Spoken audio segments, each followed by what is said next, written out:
Aisha zo baiwar Allah.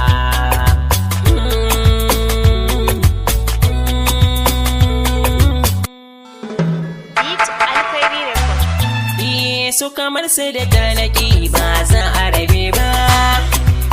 na kudurta in yi kira ne ba zan amsa ba, tsoronsa da fargaba ya katse mini jazzaba, na ji ana ce bargaba sai ya zamban fargaba, ne gudu har ne haki ban kai mafaka ba, yau na gane ashe ba zan iya tsere wasu ba, kibiyarsa ina gani ta take ni a zaune, da tsakani ya yammacin da na sauya tunani, na fito ne ban taro sai na tsinta azurfa, walwalinta a take yayi wa idanuwar rumfa, sai kwanan makale a nan nazari da tunani, don kwana kyasa da wanga ya ta fulani, zuciya ce karorawa na shigar wani sabo, da na buɗe gargaɗi aka yi mini farko,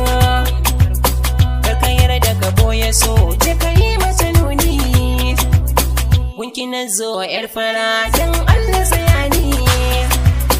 Aisha na kama san ki daure ki kula ni, ki ara mini lokacin ki koda na sakanni, daga kallo ɗaya zo ciya kin yi wa rauni, tura ta kai ni bango har ta matse ni, kin yi mini yar taras mai kyau da idanu, kuma ki sai ya adas ki rarke ta zanu, gani sun da mai na shigo bisa karke ki ɗin dago, zuciya zan jijjigo ba kiki yi rugo, ki kira da masoyi in bar zub da hawaye, duba har kun dukuki na waye jirwaye, goge mini yar uwa ki rage mini damuwa, farmaki da majajjawa gashi bani da garkuwa, tuhumai da kisa da ni kandi na masoya, nurai ni naki ne kirfe na kisaya,